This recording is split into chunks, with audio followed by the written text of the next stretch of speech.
Hello there, very good evening to you. The Welfare Reform Minister Lord Freud has issued what he's described as a full and unreserved apology for saying that some disabled people are not worth the minimum wage. He said he'd been foolish to accept the premise of a question that was put to him at a meeting during the Conservative Party conference. Well, Labour say he should consider his position. David Cameron insists his remarks did not reflect the government's views. This report is from our correspondent Daniel Bircher. Lord Freud has been at the Department for Work and Pensions since 2010. He is the Welfare Reform Minister. The comments that have led to him having to apologise were made at a fringe meeting at the Conservative Party conference last month. It was in response to a question from a Conservative councillor who said that a minimum hourly wage could exclude some people with learning difficulties from work. A recording of some of Lord Freud's answer was passed to the BBC by Labour. There is a group, and I know exactly, they're actually, as you say, they're not worth the full wage. And I'm going to go and think about that particularly. There is something we can do nationally and without distorting anything, which actually, if someone wants to work at £2 an hour, and we know that we just get those comments led to an angry exchange at Prime Minister's questions. He didn't just say that disabled people weren't worth the minimum wage. He went further and he said, and I quote, he was looking at, and I quote, whether there's something we can do if someone wants to work for £2 an hour. Mr. Speaker, surely someone holding those views can't possibly stay in his government. Well, those are not the views of the government. They're not the views of anyone in the government. The minimum wage is paid to everybody, disabled people included. Order! This afternoon, Lord Freud issued a statement. He said, "I would like to offer a full and unreserved apology. I was foolish to accept the premise of the question. To be clear, all disabled people should be paid at least the minimum wage without exception, and I accept that it is offensive to suggest anything else."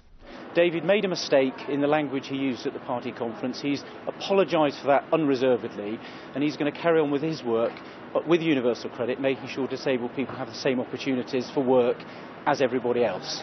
The free market think tank, the Adam Smith Institute, said Lord Freud's comments had to be seen in context.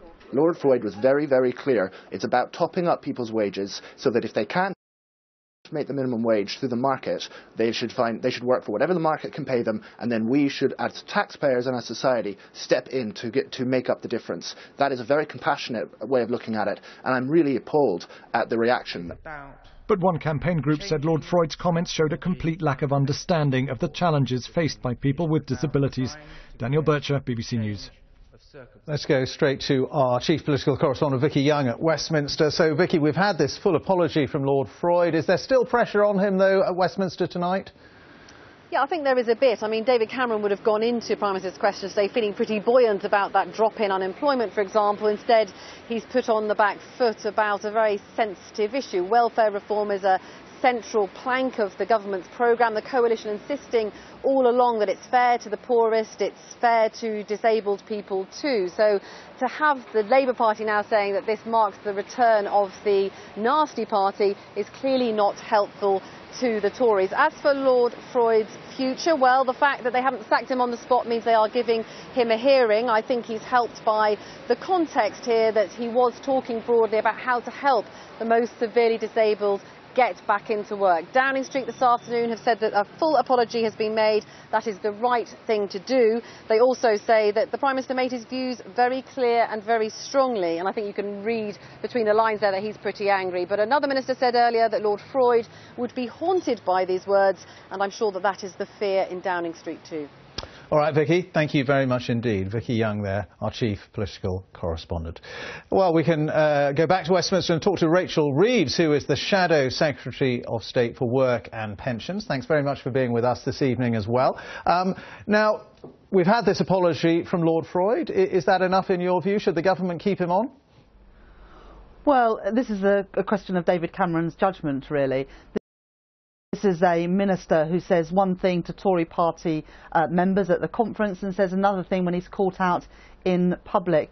You know, we had a debate in Parliament today to increase the value of the minimum wage to £8, and yet you've got Conservative ministers saying that there are some people who aren't worth the full minimum wage and that they could be paid as little as £2 an hour. You know, that's going back to days before the minimum wage even existed. And, you know, honestly, I think it is pretty outrageous, really, that you've got government ministers with these sorts of views who are still in their jobs. Full transcript of these comments, because the wider context was not just paying £2, but topping it up, the government topping up what an employer would pay. No, there's nothing in the transcript or in Lord Freud's remark about propping up the wages of disabled people. What he says in those recorded remarks is that there are a group of people, I know exactly who you mean, he says, who are not worth the full rate of the minimum wage, and that if some people are willing to work for £2 an hour, we need to find a way to make that happen.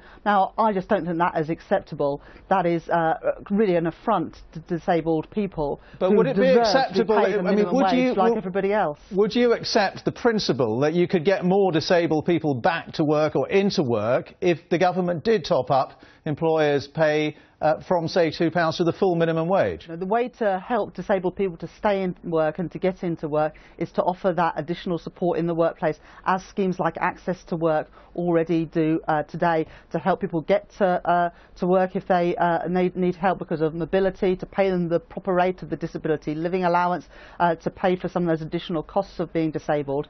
But the minimum wage is worth £6.50 an hour, and it should be worth £6.50 an hour if you are disabled or not. The minimum wage, if you're paid a minimum wage, it's barely enough to get by on.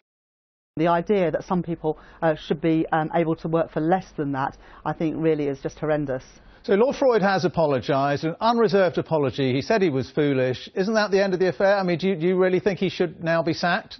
Well, I don't think it is the end of the affair, because he said those remarks. I assume that he didn't say those things because he was forced into it. He says he was wrong to accept the premise of the question at the fringe meeting at Tory party conference. It's not about whether you accept the premise of the question. It was his response to the question that caused offence. And really, I find it incredible that somebody with those views who expressed those views is the minister responsible for welfare reform, a hugely sensitive area of government policy. He was a man originally appointed by Tony Blair, of course, wasn't he? Well, he wasn't a minister, and you know, honestly, if he had been a minister under a Labour government and had expressed these sorts of remarks, he wouldn't be in his job. It's up to David Cameron whether he keeps this sort of a man as a minister in his government, but it sends a big signal about this government's views about disabled people if he is still in his job. OK, Rachel Reeves, thank you very much. Rachel Reeves there.